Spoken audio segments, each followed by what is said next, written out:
How's it going, guys? And welcome back to another ASMR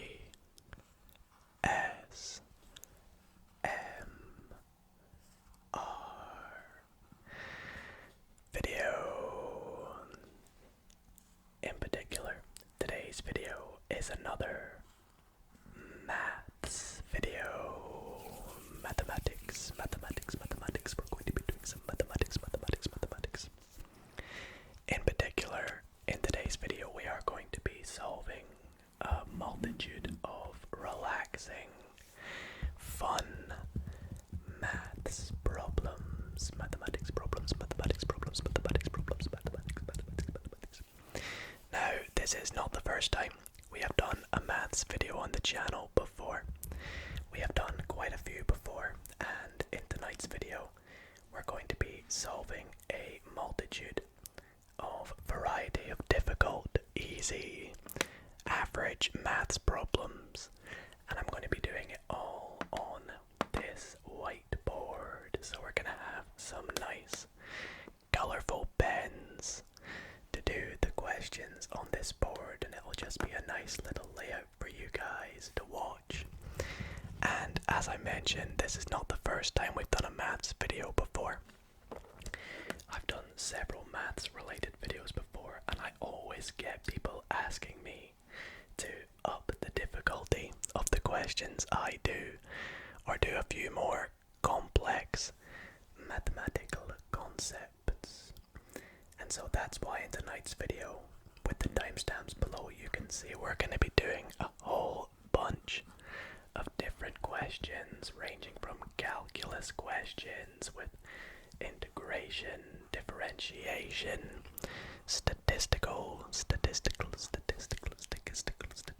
problems, including probability and lots of other data analysis questions. There'll be questions about geometry, questions about limits, questions about diagrams and curves and all that kind of stuff. So lots of different questions that you can see with the timestamps below, and hopefully there will be some questions that you guys can understand, and if not, maybe you'll learn a bit from tonight's video. So hopefully not only will it be relaxing, but it might be a bit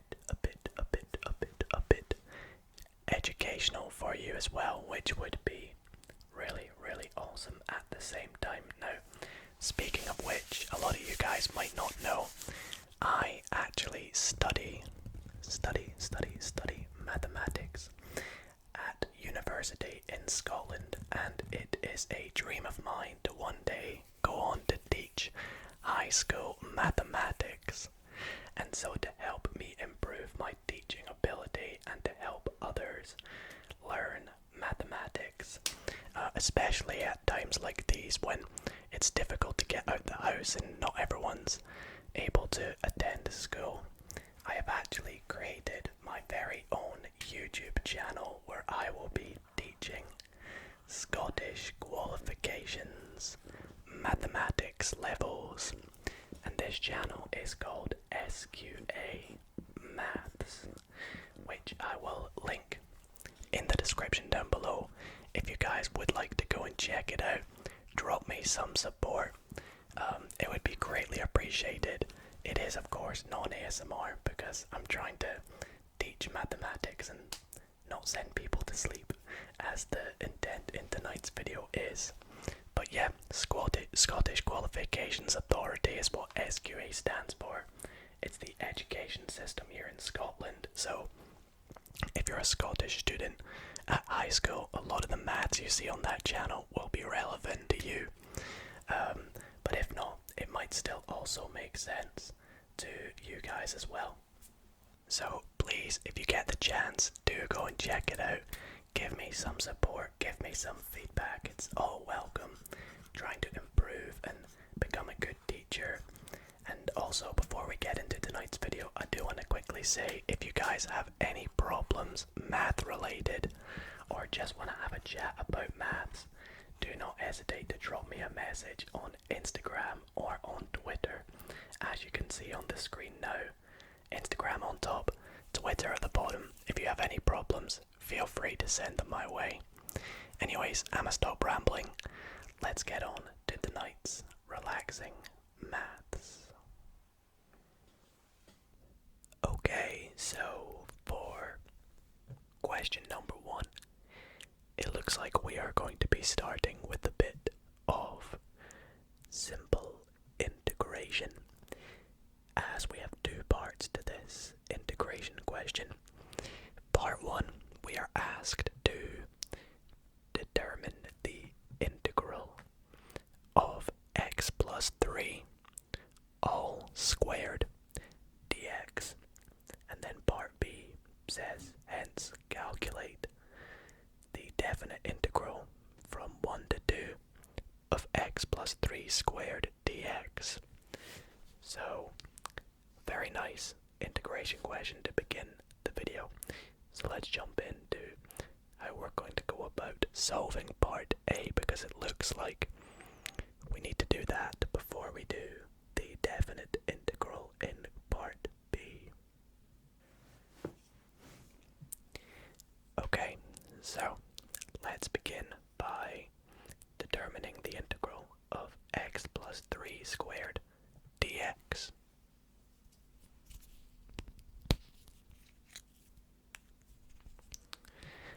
Alright, so as you know, we've got this function in terms of x. Now, I think the best place to start with this question is maybe simplifying the integral for us a wee bit. So let's say that we are essentially evaluating the integral of this bit expanded. So let's expand the brackets first. So we're going to get x squared.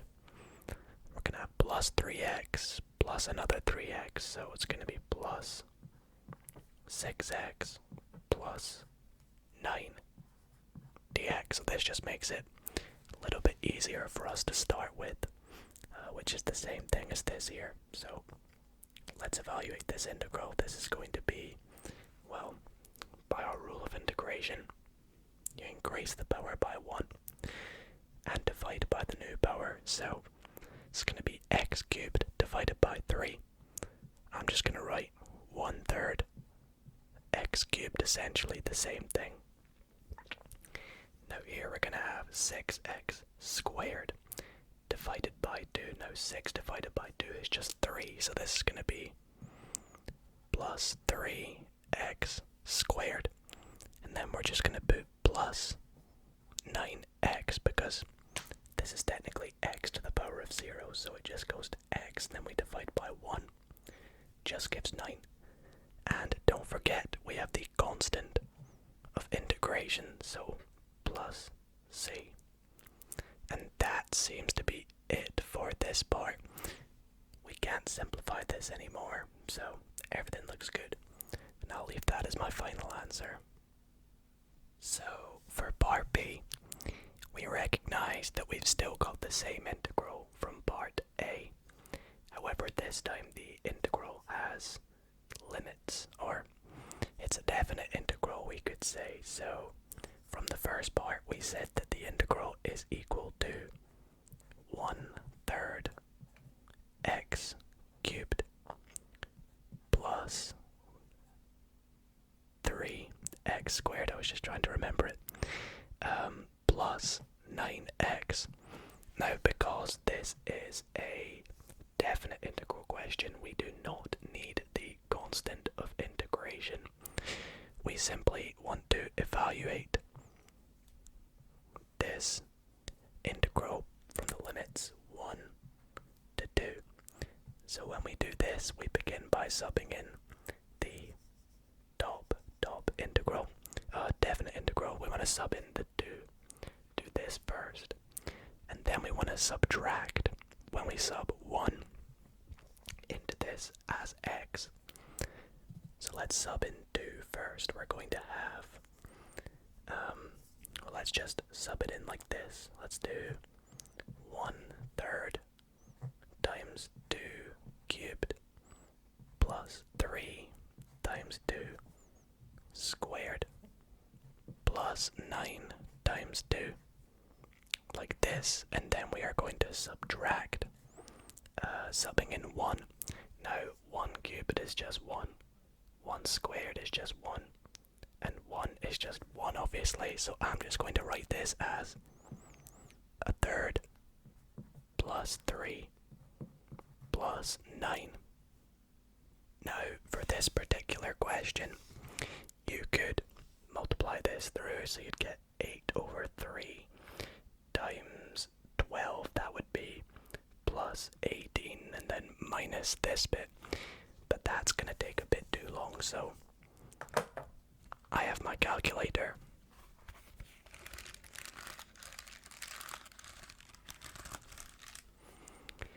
Let's just plug this equation into our calculator. So in the first bracket we have 1/3 times 2 cubed plus, we said that was 12. I'll just put it out for you though so you can see, plus 9 times 2. And then we're subtracting, we said a third plus 3 plus 9. And oops, I've made an error somewhere. I think I've just missed a bracket of some sort. Oh no, I've done an extra bracket, that's what I've done. There we go. That should be it. And we get 61 over 3 as our answer. And that is going to be our final answer for question 1B. Alrighty, so moving on to question number 2. We have what looks to be a question involving matrices, and I love matrices. They are literally one of my favorite things in math, so hopefully, fingers crossed, this question should be a breeze. But let's take a look at what the question says. So, question 2 says, two matrices are given by, and we have two 2 by 2 matrices. The matrix A given by this matrix here, 2, minus 3, 4, and 1. And the matrix B given by 1, minus 5, 0, and 5. We have, again, 2 parts to this question. We have part 1 that says, show that determinant of A is equal to 14. And part II, or part 2, that says determine the matrix C, which is A times B minus 2I. And it even tells us where I is the identity matrix. So let's attempt this matrix question, or matrix question, beginning with part I. Alright, so for the first part, we are asked to show that the determinant of A, this is what this det A thing means, is equal to 14. Now I love it when you get questions that say show that and then some sort of equation or formula, because then you know if your answer is correct. So we know if we get 14 in this question that we have shown it correctly. We just have to do the correct method. Now, as we all know, the determinant of a matrix is equal to, well, the determinant of a 2 by 2 matrix is equal to A, D, minus B, C, where A, B, C, and D are the elements A, B, C, and D. Now, given there are, or granted there are other methods to calculate the determinant, but in our case, this is going to be 2 times 1. I'll just put 2 minus, now we'll do this bit in brackets because we don't want to get our signs mixed up. So we have minus B, or just B in our case, which is minus 3, times 4, which is C. So let's evaluate this. We've got 2, and then this is going to be minus 12, so it's just going to be minus 12, which is just plus 12, which is equal to 14. So that is us showing that the determinant of A is equal to 14. Now, that doesn't look like a lot of working, but because it says show, I figured it just wants us to do the method of calculating the determinant. So I think that should be all for that first part. Alrighty, so moving on to part 2. It says determine the matrix C, which is given by AB minus 2I, where I is the identity matrix. So we can look at this matrix C in 2 parts. We first have the product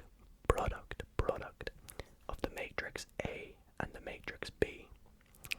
And then we are subtracting the product of 2 times the identity matrix, as it tells us. So let's do this in both steps. Let's begin by calculating the matrix AB.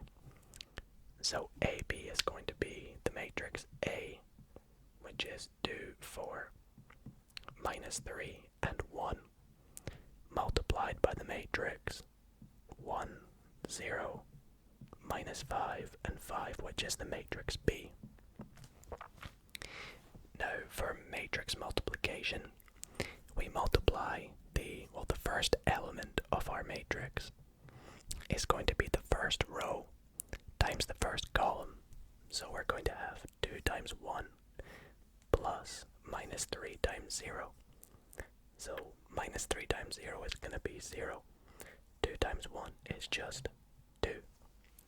Let's do the top right element. So we do row times second column. So we've got 2 times minus 5, which is minus 10, plus minus 3 times minus 5, which is minus 15. So we have minus 10, minus 15, which is minus 25. Let's move on to the third element. We do the row times the column. So 4 times 1 is 4, plus 1 times 0 is 0.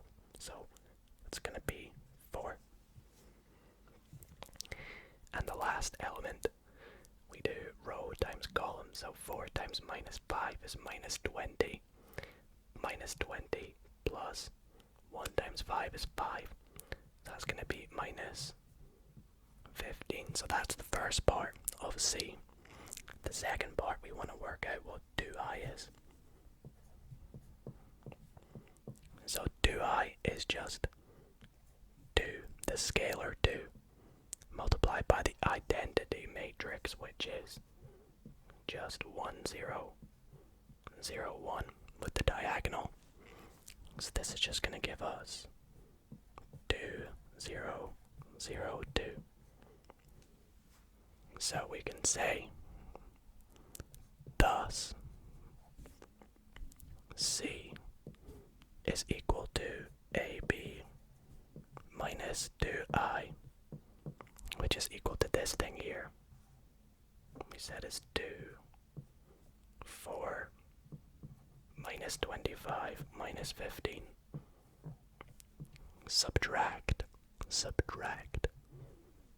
2, 0, 0, 2, which we can just subtract each element now. So 2 take away 2, 0, minus 25 minus 0, minus 25, 4, subtract 0 is 4, and minus 15 minus 2 is going to be minus 17, and that there is the matrix AB minus 2i, just like so. The next question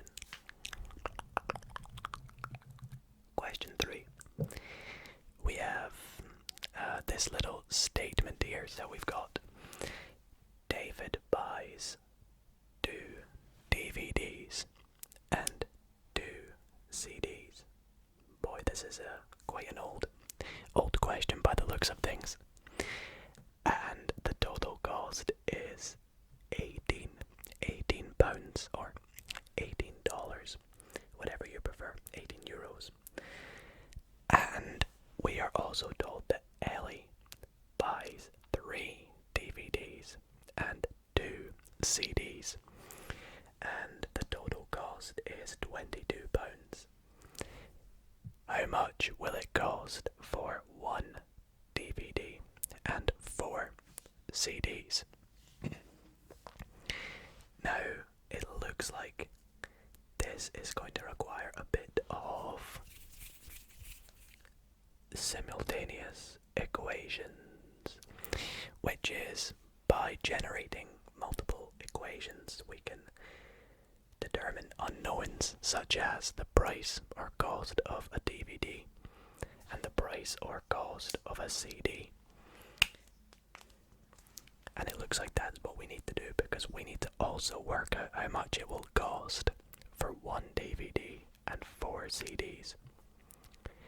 So let's begin by making a couple of equations from what David and Ellie have bought. So we can say that David bought 2 DVDs. We'll just call a DVD the letter D, and 2 CDs, which we'll call C. And his total cost was £18. We'll just neglect the pound sign for a moment. So that's our first equation. We're told that Ellie buys 3 DVDs and 2 CDs, and her total is £22. So we've got 2 equations here, and I'm going to label them 1 and 2 just to make it a bit easier for us. Now, there's several ways we could do this. We could begin by rearranging the equations for 2C and set them equal to each other. But they both have this 2C in them. So we can actually just do equation 1, subtract equation 2. To which, when we do this, we just do 2D minus 3D, 2C minus 2C, and 18 minus 22. And in doing so, we will eliminate the cost of a CD. So, we have negative D, which is 2D minus 3D, and then 18 minus 22 is going to be minus 4. Now we can also just say that therefore, in fact I'll do this off to the side here, I'll just say that this implies that D equals 4. Now we can substitute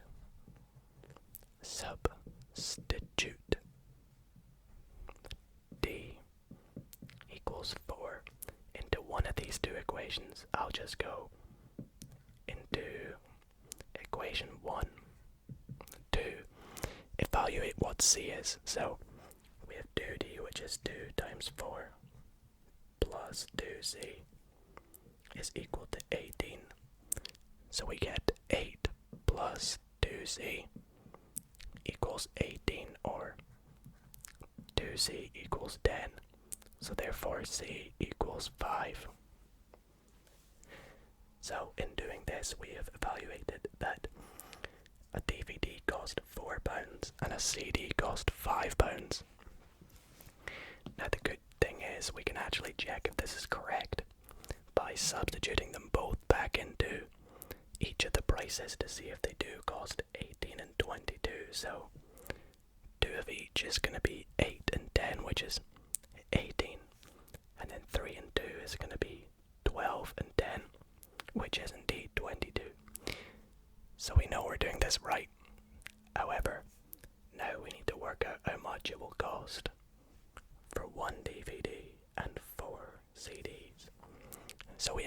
equation. Let's call it equation 3,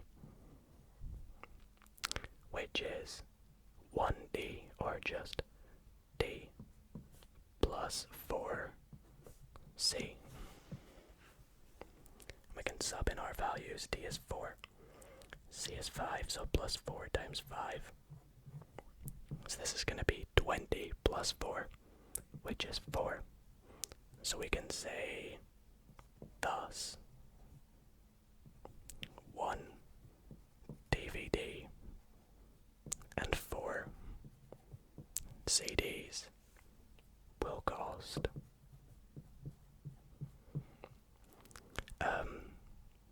why did I put 4? I meant to put 24. Will cost 24 pounds. And that is going to be the end of that question there. For question number 4. 1, 2, 3, 4. We have a couple of proof questions. Probably my least favorite thing in math. However, they come up a lot, so we will tackle them as best as we can. So, the first part A, we have prove directly that the sum of any 3 consecutive integers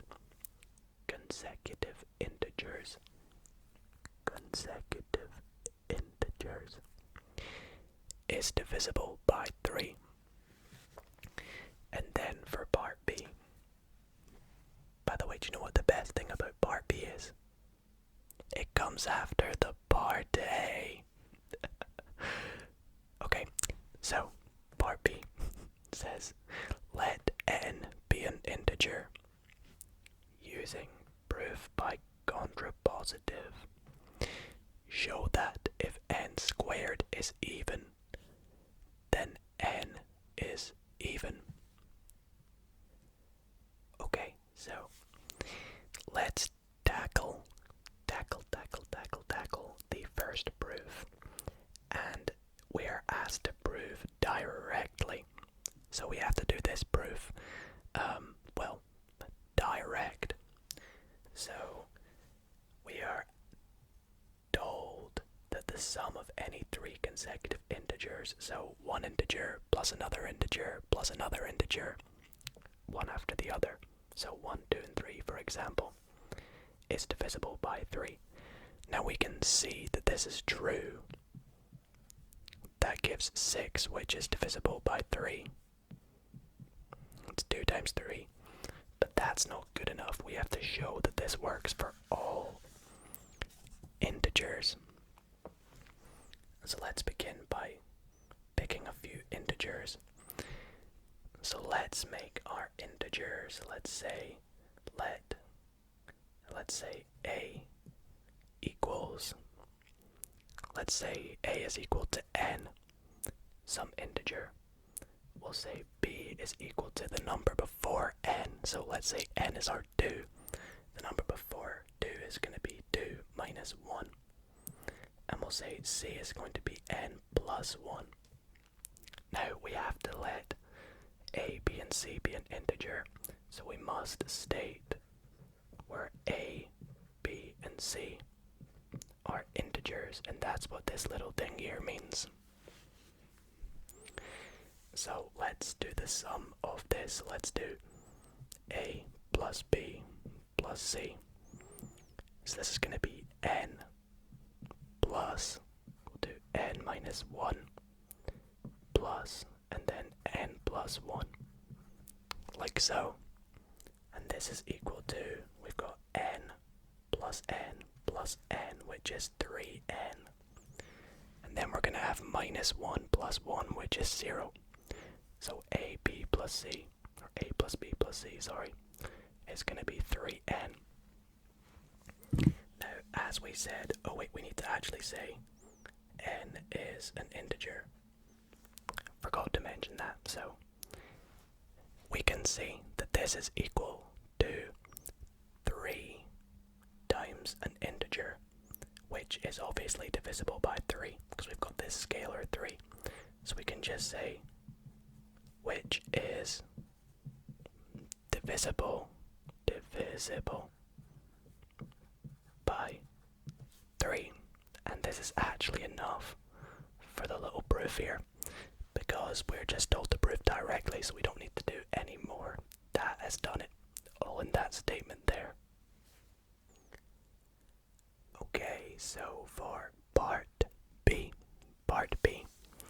we are told let n be an integer, and by using proof by contrapositive, which I'll explain in a wee moment what that means, we are asked to show that if n squared is even, then n is even. So what does this proof by contrapositive mean? Well, essentially what it means is, take our statement. Our statement here is if n squared is even, then n is even. And it basically means contradict or do the converse of the opposite of this. So in our case, our contrapositive statement, let's write out what it's going to be. The contrapositive, I'm not explaining this very well, but you'll see when I write this out. It would be, flip this around and change the even to odd. So our contrapositive is, if n is odd, then n squared is odd. And by doing this contrapositive, if it proves that it holds, then this statement here also holds. So let's give this a go, shall we? So if n is odd, so n is our integer, as we're told in the question. Now if we want to pick an odd number, we know that 2 times any number is an even number. For example, 2 times 3 is 6, 2 times 4 is 8. You'll always get an even number if you multiply it by 2. However, if you add 1 to this even number, let's say k, add 1, you will always get an odd number for any integer k. Is this an odd number? Now we need to say that n and k are both integers in this case. So we want to basically, using this, show that n squared is odd. So let's do that. So let's calculate what n squared actually is. So it's going to be 2k plus 1 squared, which is just, we're going to have 4k squared, square the first term, add the second and third terms, which is going to be plus 4k.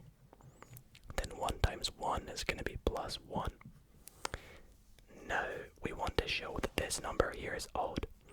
So using what we did before, we want to show that 2 times some integer plus 1. Now we've got this little plus 1 at the end. So we want to show that this part here can be made with a multiple of 2. So let's take out 2.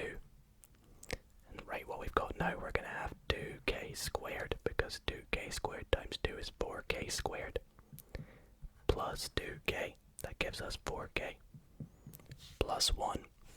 Now we said k is an integer, so no matter what this is, because we're multiplying it by 2, we get an even number, and we're adding 1. So we say this is odd. So therefore, we can say, so the contrapositive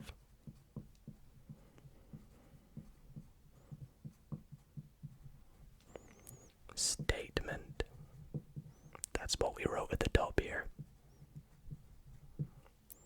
is true.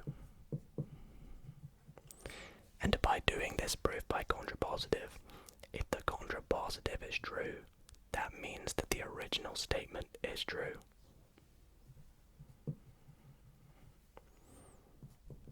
So we'll say thus the original statement is also true. Like so. And we'll do our little proof symbol at the end. Next up, it looks like we are going to be doing a bit of statistical analysis. Statistical analysis. I quite like statistics. So, question 5. We've got this big wordy question. It says, Jack called his internet provider on 6 occasions to report connection issues. Been there, Jack. I feel your pain. On each occasion, he noted the length of time in minutes that he was on hold for. The times were 13 minutes, 16, 10, 22, 5, and 12. Boy, that 22 time must have been very bad. Then we're asked to calculate not only the mean, but also the standard deviation of those times. Okay, we might have to do quite a lot of calculating here, so I hope I have left enough space, but let's begin by calculating the mean. So, what is the mean? Well, the mean, which we're going to give this symbol here, X with a little bar on top, which just is the symbol for the mean, and that is just the average, the average of all these numbers. So we can use the formula x1 plus x2 all the way up to x sub n divided by n. Now this just means for all of our values up to n in our case is 6 because there's 6 values. We want to add them all together and divide by the number of, or just the amount of quantities we have, which is 6. So in our case, this equation is going to be 13. I'm actually going to do it just below. Let's do it down here. So this equals 13 plus 16 plus 10 plus 22 plus 5 plus 12 divided by 6. Like so. Now we could plug this into a calculator, so let's do that. Let's add all these values together. 13 plus 16, 10, 22, 5 and 12, then 6 on the bottom, gives us a mean of 13 mins. So that's our mean. Now moving on to the standard deviation, we can use a formula to calculate the standard deviation, which is given the letter S, but a lot of the time you might see this symbol as well. But in our case, we'll just go for S. And it is given by the sum of the difference between each value and the mean squared divided by the number of values, subtract 1, and we want to also do the square root of all this.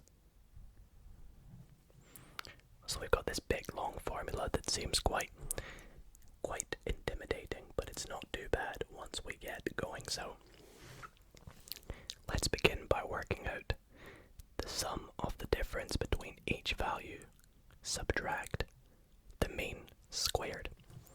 So we can set up this little array of numbers or set of numbers, which is going to be x minus x bar squared. And this will give us, what we need to do is for each value, we want to substitute that in as x, and then the mean in as x bar, and square it all.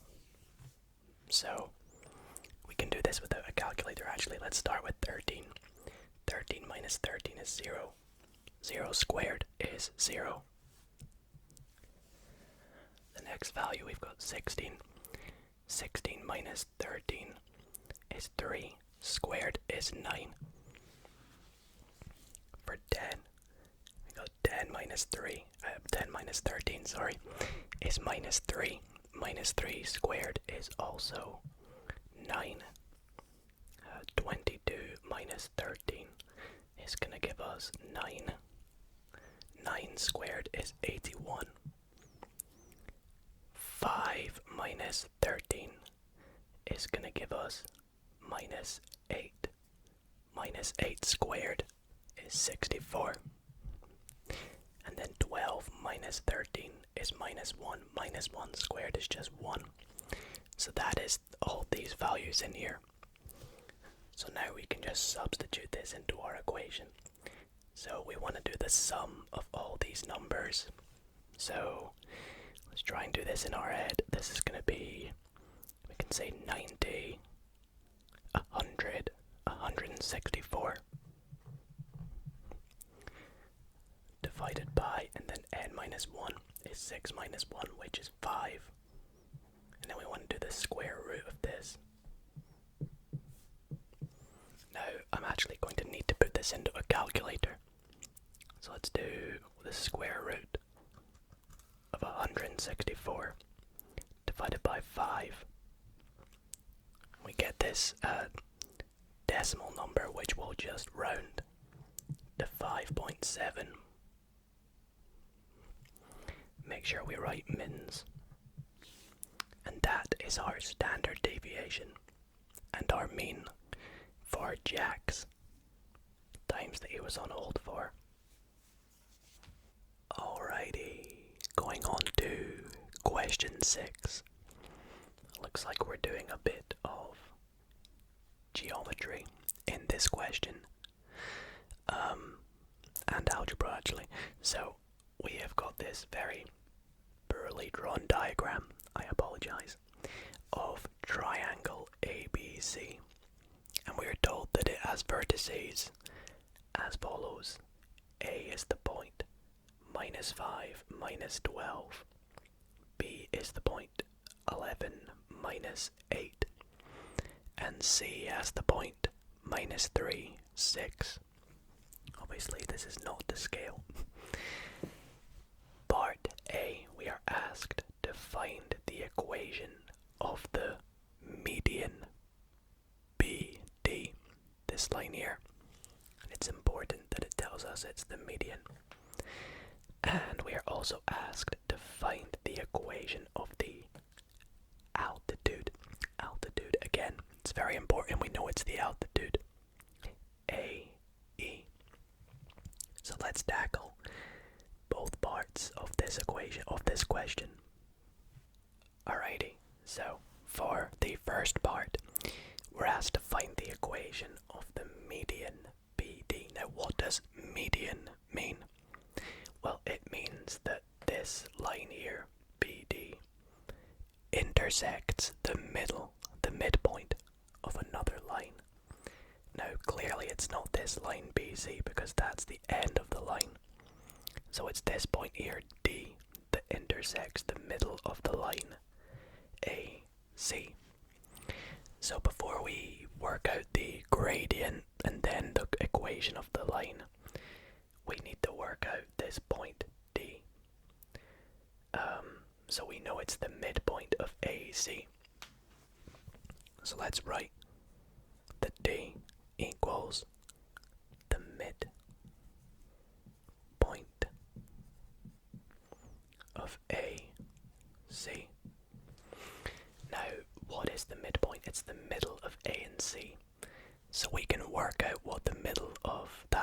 is because we have the coordinates of A and C.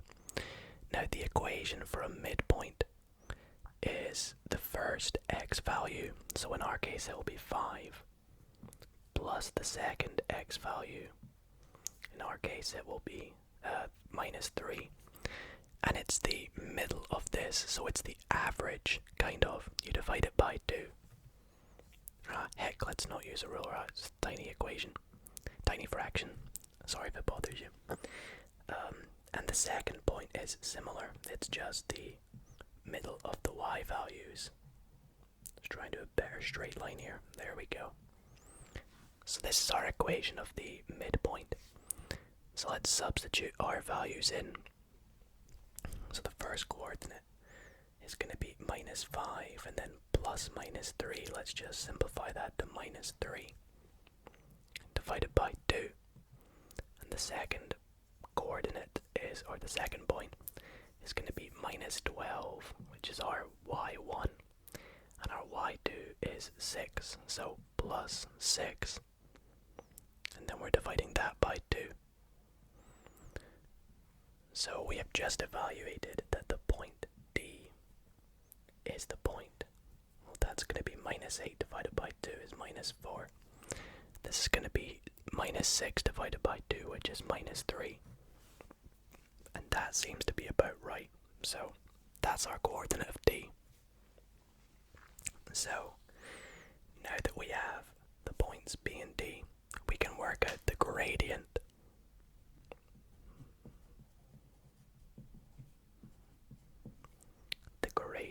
Gradient of the line B, D.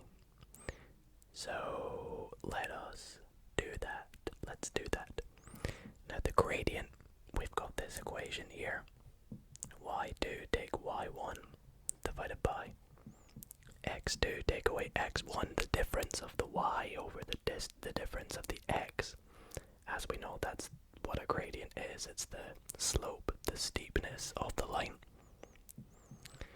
So let's plug these values in. Now in our case, we can let y and x be any of the way rounds of B and D. What I mean is, our y2 can be either this coordinate here, this point minus 3, or it could be minus 8. Let's just go with minus 3 though. Now we are subtracting minus 8, which is the same as adding 8. And now that we've done it that way around, we need to stay consistent, so we need to let x2 be minus 4 and x1 be 11, so minus 11, like so. So this is going to give us 5 over minus 15, which we can simplify to just be minus a third. So that's our gradient of the line BD. So now that we have the gradient of the line BD, and we've got 2 points, we can actually find the equation. So we know when solving the equation, we can use this equation here. Let's just say that that's equal to m, because that's the symbol for gradient. Make it consistent down here. So this is our equation of a line. So we'll sub in our values. Now our A and our B are the x and y coordinate of either B or D.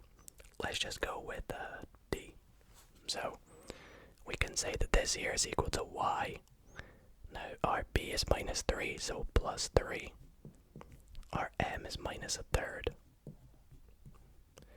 X, and then A is minus 4. So minus 4 is plus 4.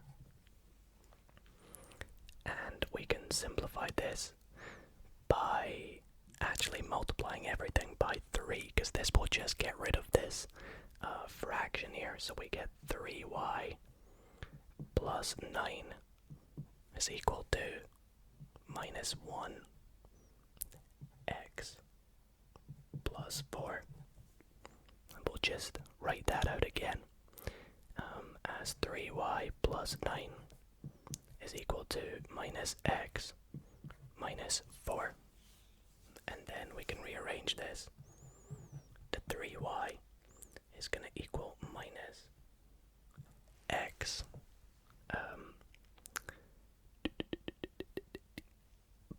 minus 13. That doesn't seem right. Oh no, that does seem right, yeah. That's the equation of the line. Now it's okay to leave it like this. We don't need to rearrange. That should be okay. Now, in fact, if I were a teacher, I would have just accepted this as the answer here, but it's probably best to get it in this form down here. So that's part A. Swiftly moving on to part B. We were asked to find the equation of the altitude AE. It's a bit of a badly written E, but this line here, A to E. Now, because we're told it is the altitude, we know that the altitude is perpendicular, perpendicular, perpendicular, perpendicular to another line. Now, we know it's not AC because, well, they don't look perpendicular, and we know it's not AB because they definitely don't look perpendicular. So the altitude AE must be perpendicular to BC. So why do we need to know this? Well, perpendicular lines have opposite gradients. What I mean is whatever the gradient of BC is, we can work out the gradient of AE by doing so. So let's see the gradient. We need to work out the gradient of BC first. So the gradient of BC, we'll just do our formula from the question before. So we're going to have 6 minus 8, which is just plus 8, divided by minus 3 minus 11, I believe. And, yeah, that's going to give us, we're going to have 14 over minus 14, which is actually just -1. Now, because we know this, we can say therefore. That little symbol there just means therefore. The gradient of AE is equal to 1 because it's the opposite of -1. The formula basically is you multiply this by another number to give 1. So multiply by some unknown to give 1. It's obviously -1, sorry, it's obviously going to be 1. So, now that we have the gradient of the altitude AE, we can do just what we did in the first part using the formula y take B equals m, x take A. Again, let's say that this here, 1, is our gradient. So we can sub in our values. So we're just going to have y. Now again, our A and B are the x and y coordinates of either point A or E. Now, we don't know point E, so we have to use point A. So it's going to be y take B, A's are the second part. So y take away 12 is, y subtract minus 12, so y plus 12 is equal to 1. We'll just drop that though. And we're going to have x subtract minus 5, so x plus 5. Now again, I would just accept that, but it's probably best to rearrange that to just say y is equal to x subtract 7. And that is our equation of the altitude AE. Question number 7, my favorite. A nice question about differentiation. And we've actually got not 1, not 2, but 3 parts to this question. So the first part says, given the equation y equals x to the power of 6 multiplied by cos x. Find the derivative dy by dx. Part B says to differentiate the function in terms of x. 1 minus sine squared x. And part C says hence evaluate the higher derivative, the second derivative of the function of x at the point 0, or at the value 0. So we can't do part C without doing part B, but obviously we'll begin with part A. So part A, we have this equation y equals x to the 6 cos x, and we're asked to find dy by dx. Now, because we have two functions in terms of x, we've got x to the 6 and cos x multiplied by each other, we have to do a rule called the product rule. Now again, kind of like the other questions, I'm gonna show you what that is, but I'll assume that some of you out there will know what that is.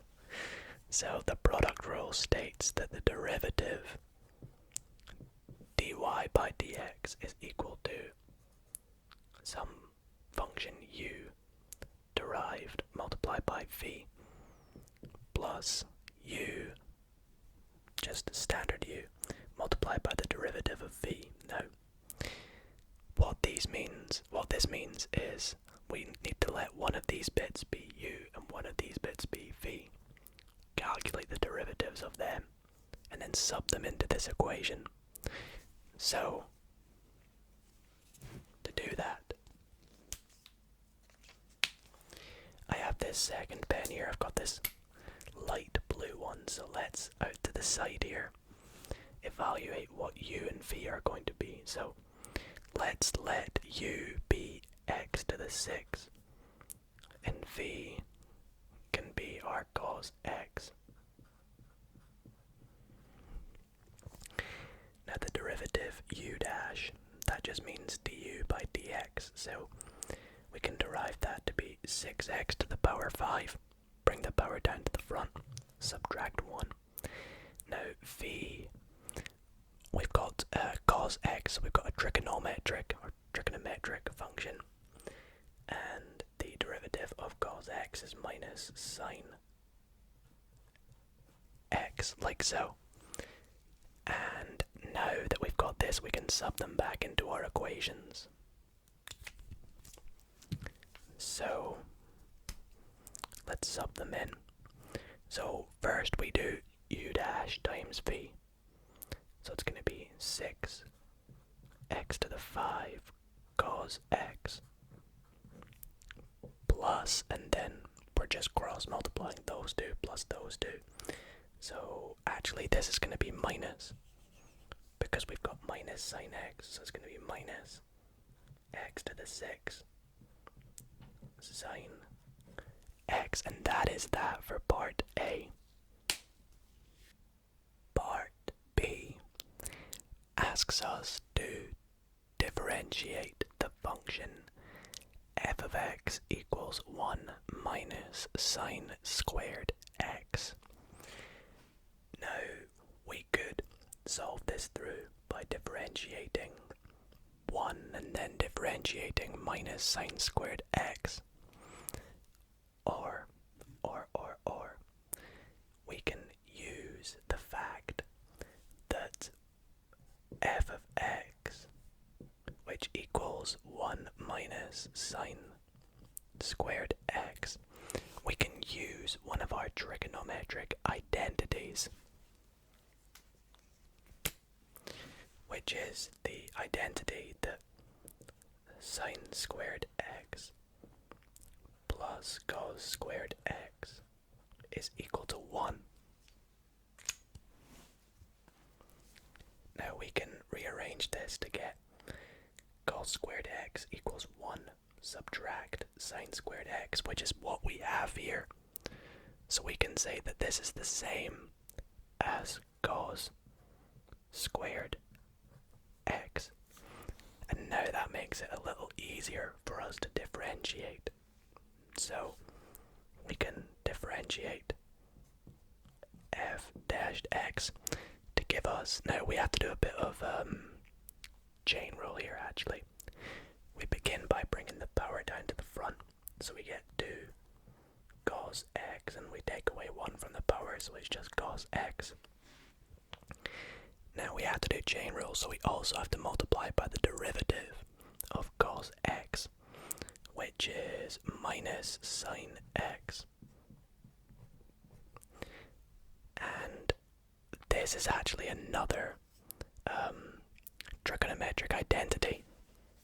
Wow, this question has a lot of using your trig knowledge. So this question here has the identity that, well, the original identity is that 2 sine x cos x is equal to sine 2x. That's the original identity. It's kind of going off the screen there, my bad. Let me write this underneath.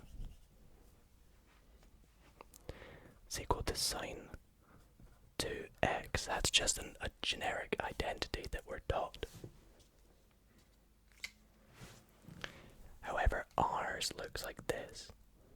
Minus 2 sine x cos x, which is quite similar to this except with the minus at the start.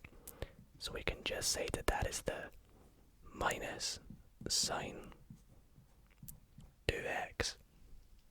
So we can use our trig identities in this question to get this final answer here, which is minus sine 2x.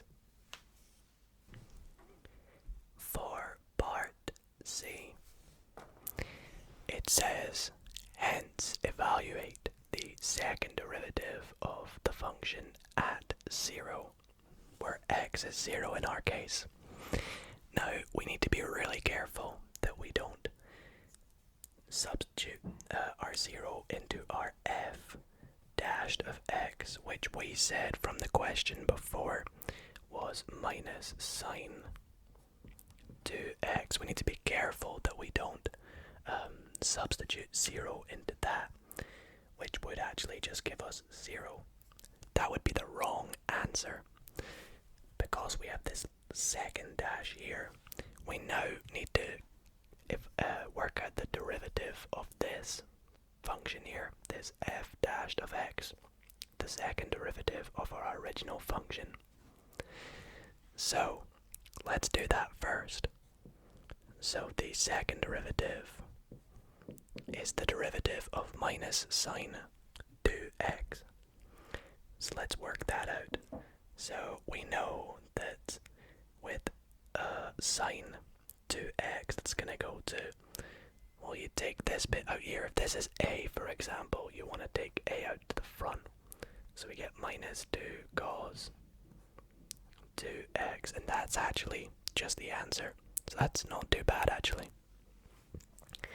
However, we need to work out what f double dash of 0 is. So to do this, anywhere we see an x, we sub in the value 0. So we've got minus 2 cos, and then 2 times 0 is just 0.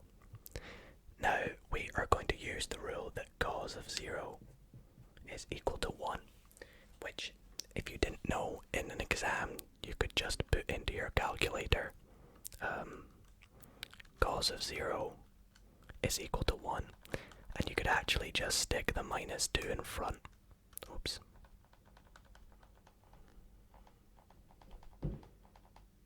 It's not letting me go to the front. There we go. Minus 2 cos of 0 just gives minus 2, because it's just minus 2 times 1, which equals minus 2. So that is the answer for part C, evaluating the second derivative at the point 0. For question number 8,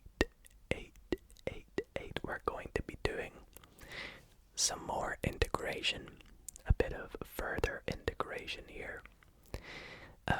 In this integration question, we are strictly told to use integration by parts to find the derivative of 1 divided by x cubed multiplied by the natural log, which is ln of x dx. Okay, so integration by parts can be quite fiddly, but again, I will give you our formula for integration by parts for those that either don't already know it or have forgotten it. So, basically, to evaluate this integral, we're going to say that the integral, we're going to just sub in some different values. We're going to say u v dash is equal to u v minus the integral. Actually, we'll write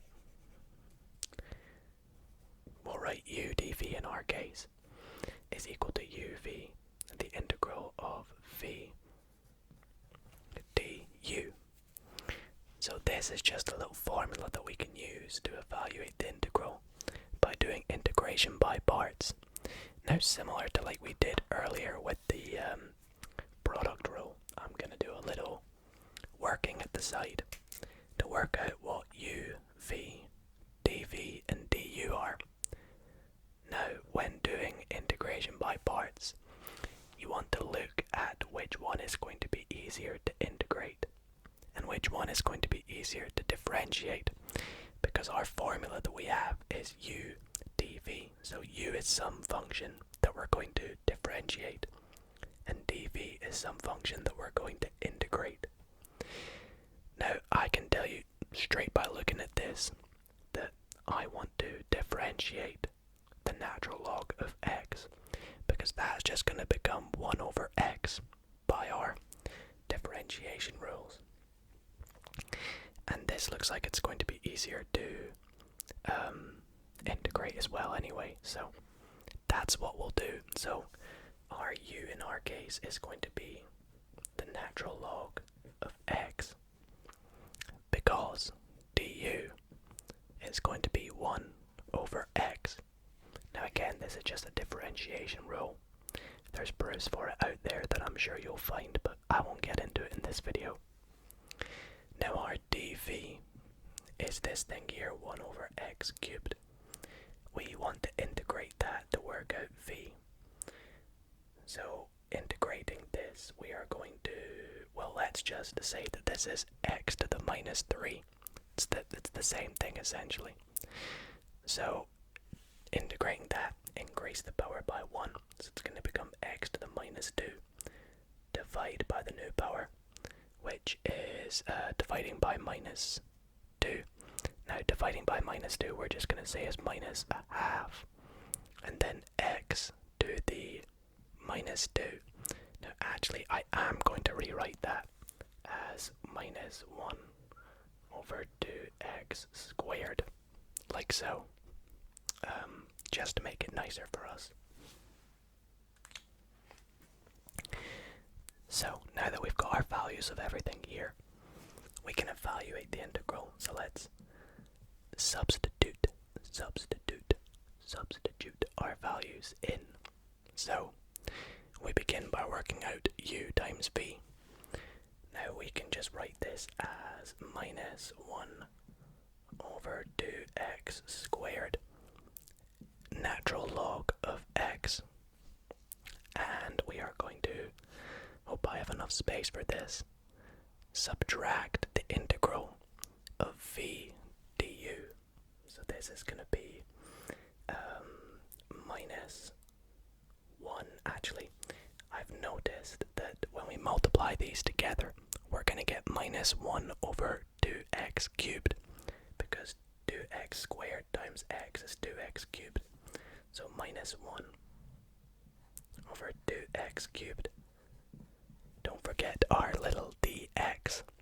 Now we can actually simplify this further, because we have this factor of minus a half, we can just pull that out of the integral. So let's do that.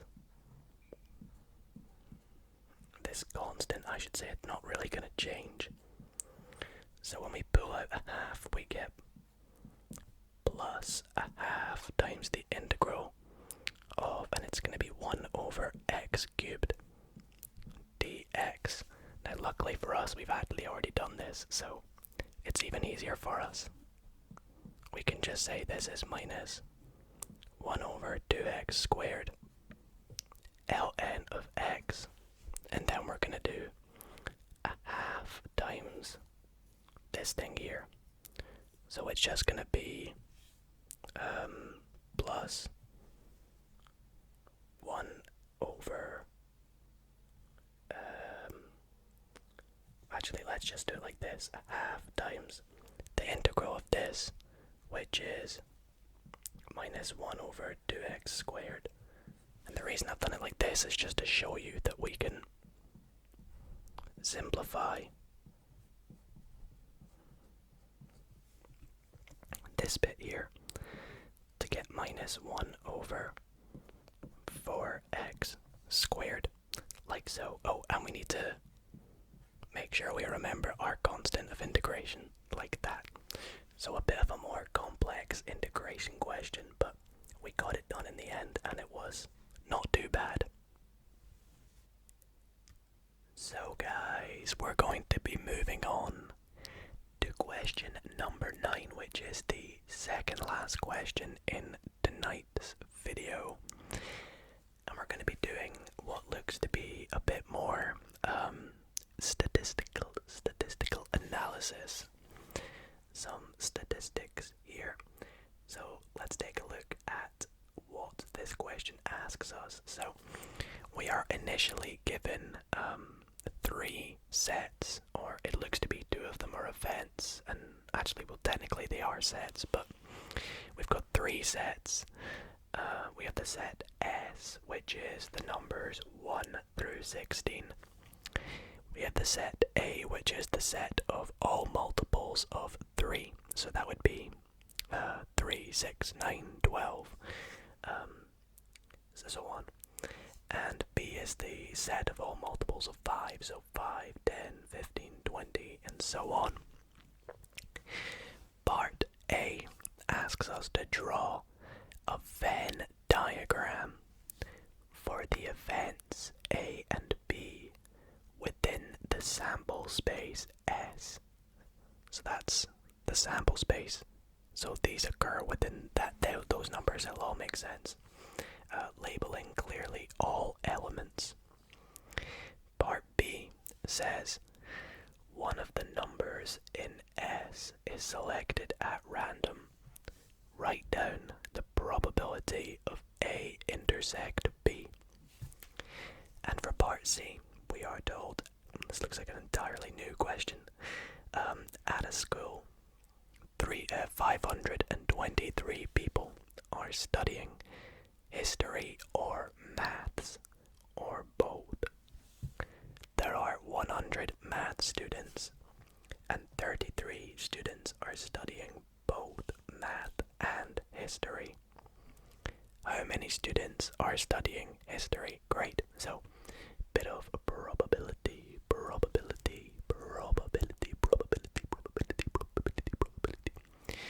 So let's tackle this question by first drawing this Venn diagram. So I've kept question A and B up because they're both about this question here. So part A asks us to draw the Venn diagram for the events A and B within the sample space S. Okay, so let's begin by drawing our sample space. We'll just do a nice rectangle using our ruler.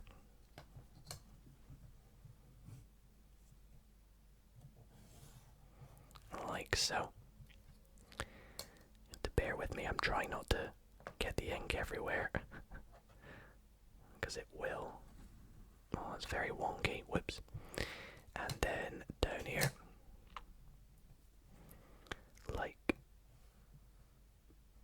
So this is going to be our sample space, this poorly drawn rectangle.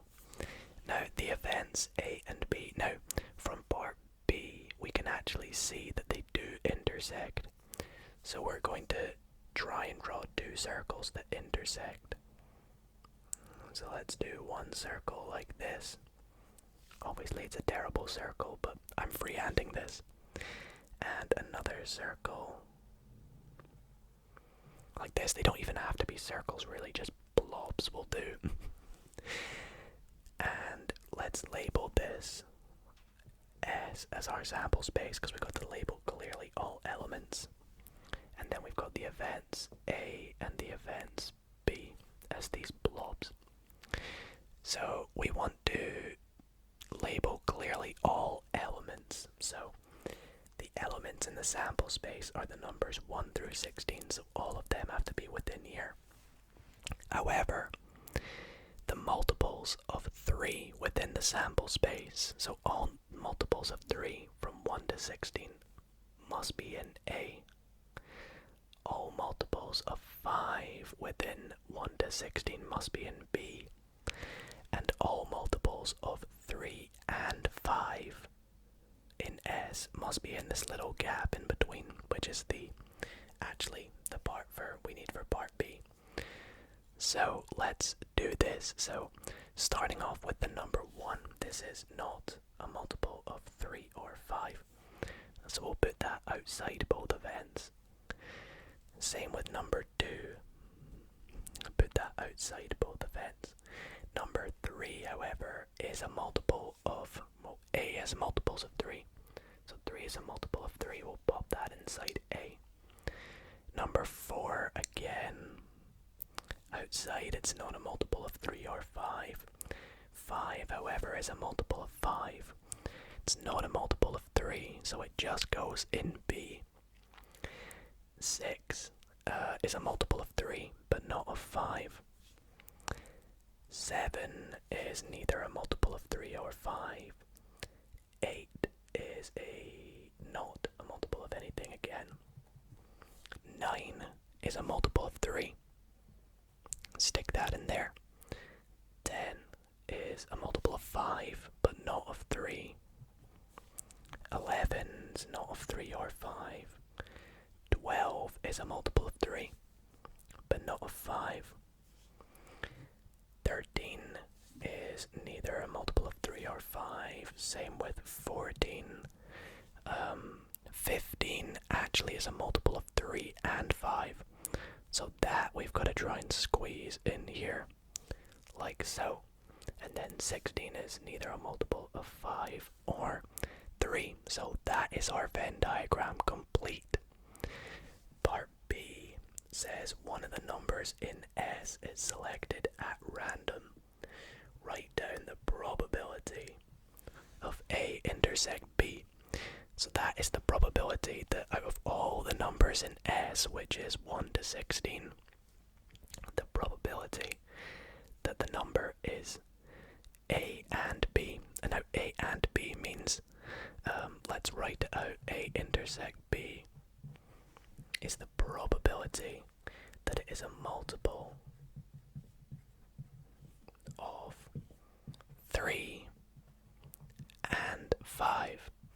Now we know there's only one number, so we're going to have that this is 1 over the, what do you call this again? 1 over the, oh god, I've forgotten the name, but it's 1 over the amount of elements in S. It's the absolute value, but it's not, so it's just the number of events, the number of elements in S.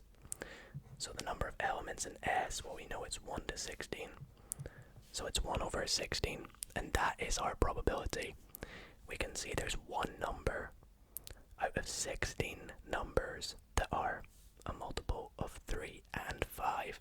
So the probability of one picked at random is 1 in 16. Moving on to question number 3 in question 9, part C, I should say. We've got this nice wordy question which I'll reread for you. So, at a school, 523 students are studying history or math or both. There are 100 math students and 33 students are studying both math and history. How many students are studying history? Now, when you study statistics or probability, you learn quite a lot, and I mean a lot of, let's say, rules and axioms and lots of theorems and things like that. So, when we look at this question, although it seems all over the place, there's a very nice rule that we can use to work out how many students are studying history, and it's a probability rule. A probability rule. And this rule, which I'll write down the name for in light blue, in case you guys want to go and do some reading about it, but it is called the inclusion exclusion. I think they call it a principle. LE, right? AL is a principal, like a principal teacher, I don't know. So, the inclusion exclusion principle. Is that the right spelling of principle? I don't even know. I'm terrible at English, but this rule or this principle states that the probability of an event A and the event B occurring is equal to the probability of A occurring plus the probability of the event B occurring. Subtract the probability of A intersecting with B. Now we can visualize this using some Venn diagrams again. Let's call this A and this B. So, what A union B means is A or B. So, both of them combined.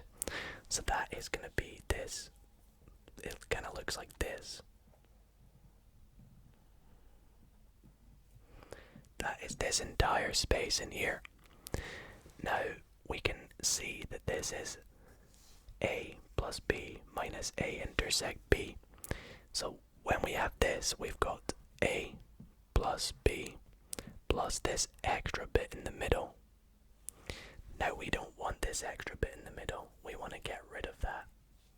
So if we subtract that, we are subtracting this bit here. So we don't count it twice, if that makes sense.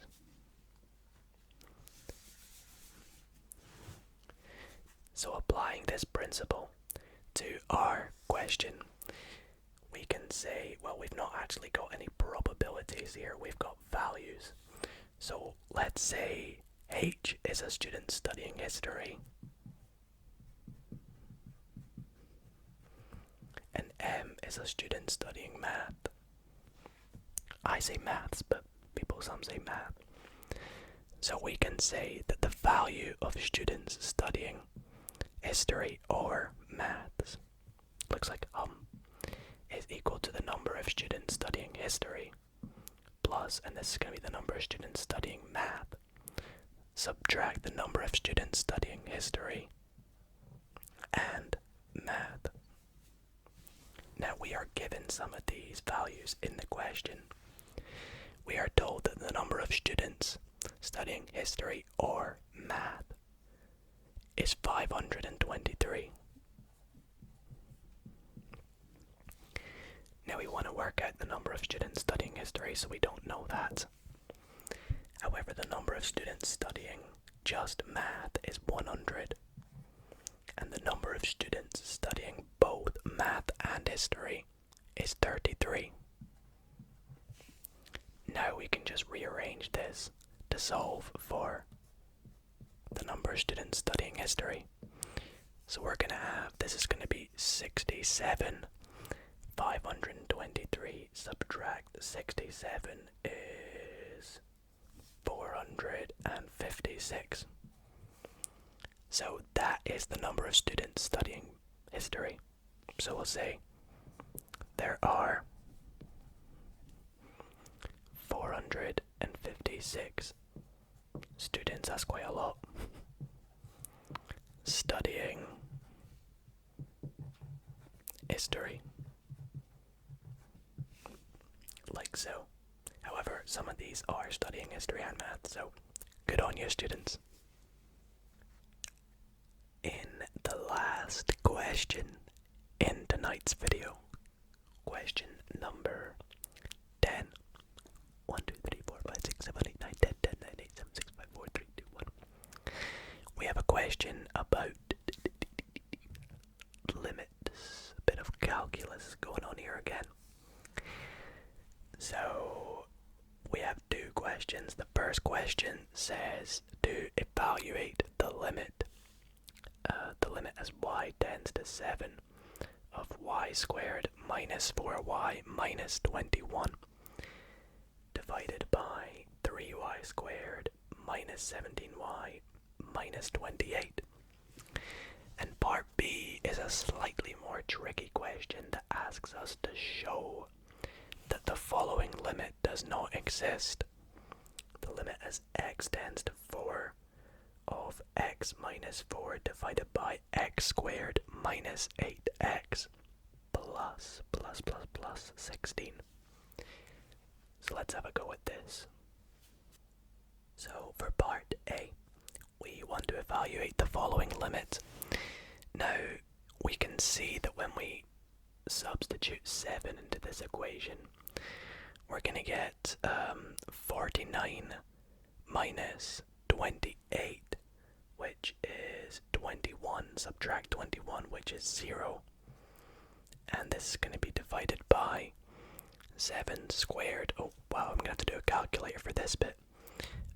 3 times 7 squared minus 17 times 7 minus 28 also gives us 0. So we need to do, obviously 0 divided by 0 is undefined, it's an error. So we need to do a bit of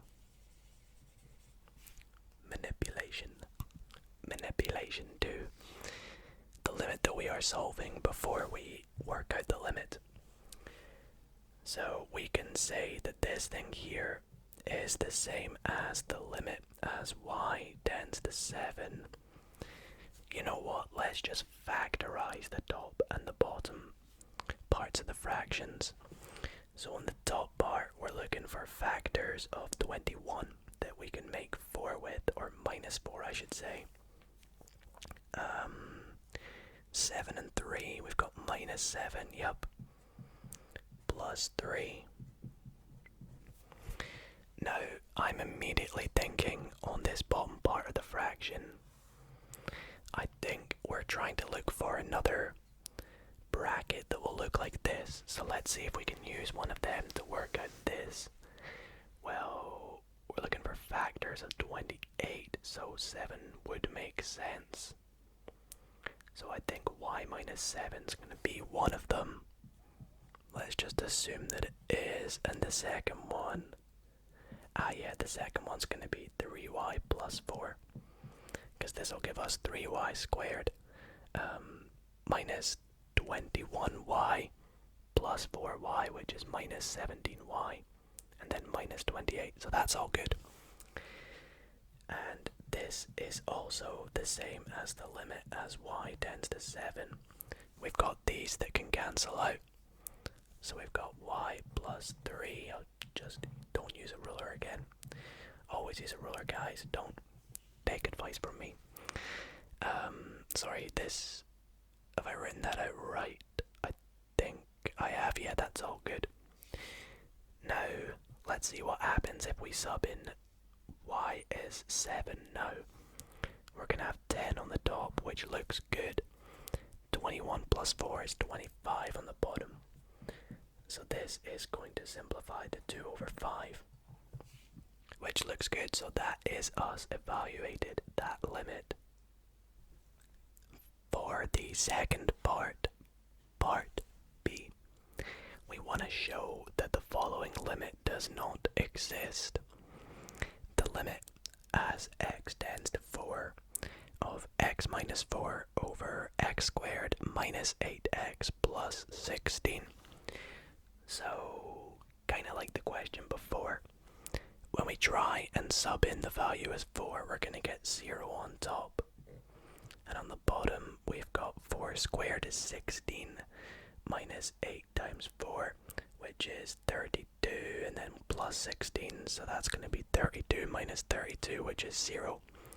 So again, we have this statement that doesn't make sense. So to show that a limit doesn't exist, let's try and work out the limit, shall we? And if we cannot get one, then therefore it must not exist. So let's again do a bit of manipulation. Now, kind of like the question before, I'm noticing that on the top we have this x subtract 4. So I have a feeling that on the bottom we're going to have another bracket of some sort that has x minus 4. So let's see if we can factorize this bit here.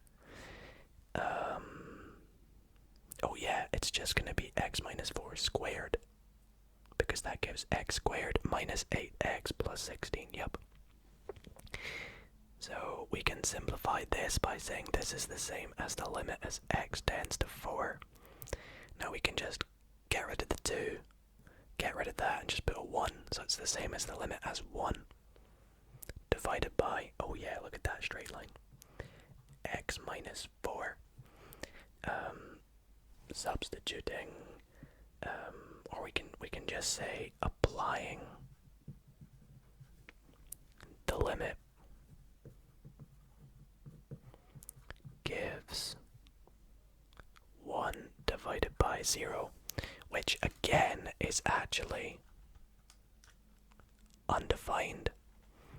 So we can say which is undefined.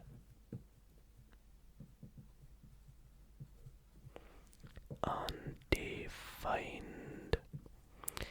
So we can say hence no limit exists. And that is going to be it for the very last question of tonight's video. So guys, that is gonna be it for tonight's ASMR maths video. Mathematics. I really hope you all did enjoy it. Maybe you learned something new. And I had so much fun making this video. Again, before I wrap it up, I do want to quickly just announce my SQA Maths YouTube channel, where I will be teaching mathematics, particularly at the Scottish qualifications level. Please go and check it out. It would be greatly appreciated. I'll pop a link in the description. And yeah, if you guys also have any questions regarding maths or anything in this video, do not hesitate to drop a comment or drop me a message on Instagram or on Twitter, which are also in the description. And yeah, thank you guys so much for watching. If you did enjoy, then be sure to drop a big thumbs up on tonight's video. Let me know if you would like to see more maths videos in the future.